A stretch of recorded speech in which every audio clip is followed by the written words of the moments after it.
গণভবনের পশু পাখি, পুকুরের মাছ, এমনকি বাগানের ফুল লতাপাতা। বাংলাদেশের সর্বোচ্চ আইন প্রণয়নের পবিত্র স্থান সংসদ ভবনের গ্যালারিতে বসে সিগারেট খাওয়া বা নৃত্য করার মতো দৃশ্য। তিনি দেশ ত্যাগ করলেও সহিংসতা থামেনি। দেশ আরো ভয়াবহতায় ডুবে যায়। খুন, রাহাজানি আর নির্বিচারে হত্যার মহোৎসবের সাথে শুরু হয় মুক্তিযুদ্ধের চেতনার উপরে সরাসরি আক্রমণ। জাতির পিতা বঙ্গবন্ধু শেখ মুজিবুর রহমানের ভাস্কর্যের উপরে নির্লজ্জ হামলা, মুক্তিযুদ্ধের স্থাপনা ভেঙে গুড়িয়ে দেওয়া, পুড়িয়ে ফেলা, তাদের হাত থেকে রেহাই পায়নি ৭ বীর শ্রেষ্ঠর ভাস্কর্য, এমনকি মুক্তিযোদ্ধার কবর। বাংলাদেশের স্বাধীনতার ইতিহাসে সবচেয়ে গুরুত্বপূর্ণ স্থাপনা বঙ্গবন্ধুর বাড়ি, ধানমন্ডি ৩২ নম্বর, যেখানে আমাদের জাতির পিতা এবং তার পরিবারকে ১৯৭৫ সালে নৃশংসভাবে খুন করা হয়।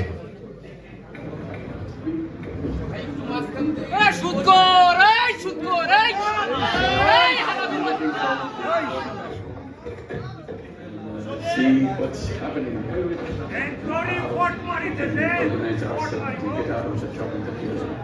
ডক্টর মোহাম্মদ ইউনূস ঢাকায় আসার প্রাক্কালে ফ্রান্সে একটি সাক্ষাৎকার দেন, যেখানে তিনি বলেন, বাংলাদেশের নৈরাজ্য, শেখ মুজিব এবং তার বাড়ির উপর হামলা, এসব শেখ হাসিনার উপর ক্ষোভের বহিঃপ্রকাশ।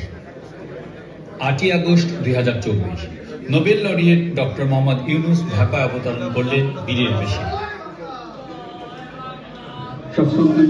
৮ই আগস্ট প্রধান উপদেষ্টা হিসেবে শপথ নিলেন ডক্টর মোহাম্মদ ইউনূস।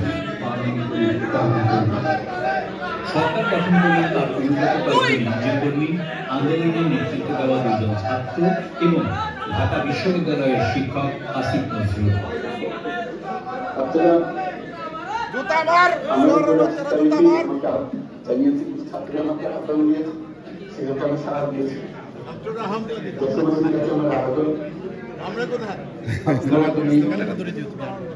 আমার উপরে বিশ্বাস রাখেন, আমার উপরে ভরসা রাখেন, তাহলে নিশ্চিত করেন যে দেশে কোনো জায়গায় তার উপরে হামলা হবে না। এটা আমাদের প্রথম কাজ। এটা যদি আমি করতে না পারি, এটা আমার কথা যদি না শুনে লোকেরা, তাহলে আমার প্রয়োজন এখানে নাই। অথচ উনি ক্ষমতা গ্রহণের পরদিন থেকে ধ্বংসযজ্ঞ আর সহিংসতা বেড়েই চলতে থাকলো। এবার আরো জোরে সোরে আক্রমণ করা হলো হিন্দু, আদিবাসী এবং সংখ্যালঘুদের উপর। নারীদেরকে দিন দুপুরে জোরপূর্বক ধর্ষণ সহ নানা অত্যাচার করা যেন একরকম নিয়ম হয়ে দাঁড়ালো। নিজেদের জীবন বাঁচাতে রাস্তায় নেমে আসলো হিন্দু জনগোষ্ঠী সহ সকল সংখ্যালঘু সম্প্রদায়ের মানুষ। গ্রেফতার করা হলো সংখ্যালঘু নেতা চিন্ময় প্রভুকে, এমনকি তার আইনজীবীকে আক্রমণ করে পিটিয়ে মৃত্যুর দ্বার প্রান্তে পৌঁছে দেওয়া হয়েছে। অন্য কোনো আইনজীবী যাতে তার হয়ে লড়তে না পারে সে ব্যাপারে হুমকিও দিয়ে রাখা হয়েছে। সারা দেশের আওয়ামী লীগের অসংখ্য নেতাকর্মীর বাড়িঘর জ্বালিয়ে দেওয়া হলো। রেহাই পেল না বিশ্বখ্যাত ক্রিকেটার মাশরাফির বাড়িও।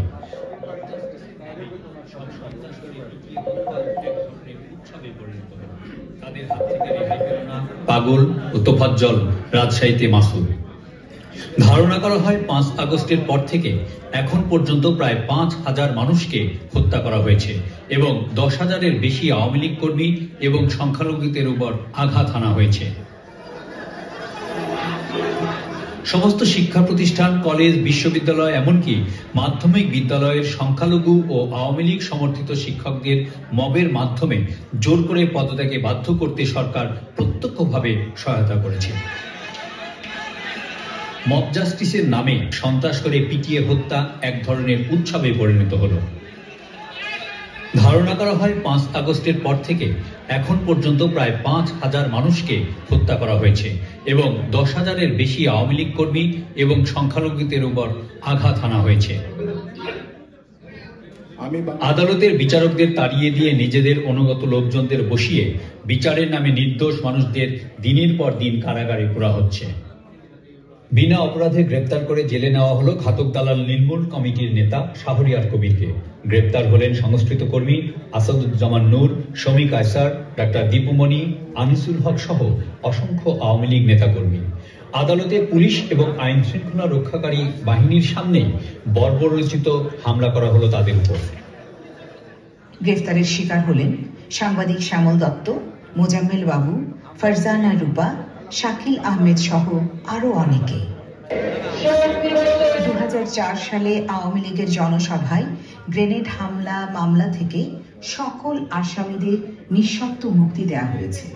উল্লেখ্য, এই হামলায় আওয়ামী লীগের অন্তত 23 জন নেতাকর্মীর মৃত্যু হয় এবং শত শত মানুষ আহত হন।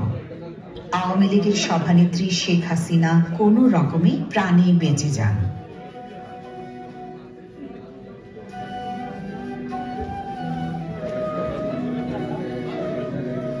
প্রাণ, আরএফএল সহ প্রায় অসংখ্য শিল্প প্রতিষ্ঠান ধ্বংস করা হয়েছে। গাজী টায়ার ফ্যাক্টরিতে আগুন দিলে ফ্যাক্টরির ভেতরেই 70 জন শ্রমিক কর্মচারী পুড়ে কয়লা হয়ে যান। বেকার হয়ে পড়েন লাখ লাখ শ্রমিক।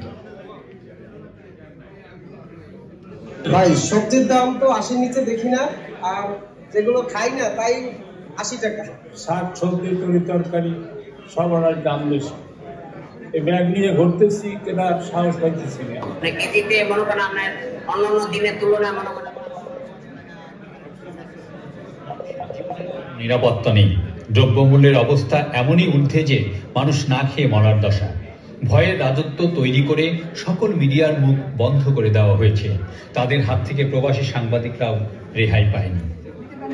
আপনি খেয়াল করে দেখেন, 50টা জায়গা থেকে 50টা মামলা হবে এই আওয়ামী লীগের বানানো একটা ল দিয়ে 50টা জায়গা থেকে। তো এই হ্যারাসমেন্টটা বাংলাদেশে আমার অপারেশন আছে, আমি আমেরিকা রেজিস্টার্ড হতে পারি, বাংলাদেশে আমার অপারেশন আছে, সেখানে আমার রেজিস্টার্ড হতে পারি, সেগুলো আমি কেন আমি এই হ্যারাসমেন্টটা নিব? It's amazing, meticulously designed thing. It's not just suddenly came, it's not like that. Very well designed. Even the leadership pattern, people don't know who the leader. কি ছিল সেই প্ল্যান? ক্ষমতা পাওয়ার জন্য কোটা আন্দোলনকে শেখ হাসিনা সরকারের পতন আন্দোলনে রূপান্তর করা হয়। কারাগার ভেঙে সাজাপ্রাপ্ত জঙ্গি আসামিদের পালিয়ে যেতে সাহায্য করা।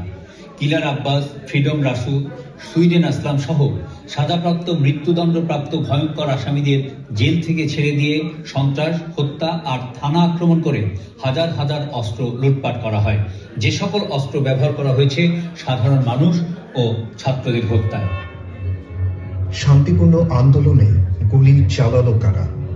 আসুন লক্ষ্য করা যাক এই ঘটনাটি।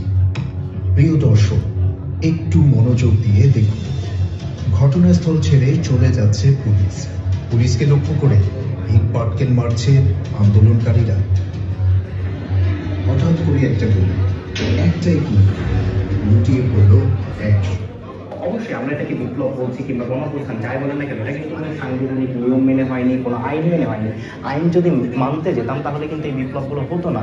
যদি মেট্রো রেলে আগুন না দেওয়া হতো, যদি পুলিশদেরকে না মারা হতো, তাহলে এই বিপ্লবটা এত সহজেই অর্জিত হতো না কিংবা ফ্যাসিবাদের পতন নিশ্চিত করা যেত না। সুতরাং এখানে কিন্তু নিয়মের ব্যত্যয় ঘটে পৃথিবীতে যত বিপ্লবের ইতিহাস আপনি দেখবেন না কেন, সবগুলো ইতিহাসই কিন্তু সংবিধানের কিংবা নিয়মের বাইরে গিয়ে কিন্তু বিপ্লবগুলো সংগঠিত হয়ে থাকে। শান্তির ফেরিওয়ালা ডক্টর ইউনূস এসব হত্যাকাণ্ডের বিচার ঠেকাতে ইন্ডেমনিটি অধ্যাদেশ দিয়ে আসামিদের নিঃশর্ত দায় মুক্তি দিয়েছে। কি করেছেন ডক্টর ইউনূস গত কয়েক মাস? ক্ষমতায় বসার পরের দিন ডক্টর ইউনূস আদালতকে ব্যবহার করে নিজের নামে 666 কোটি টাকার কর ফাঁকি সাজা বাতিল করেছেন।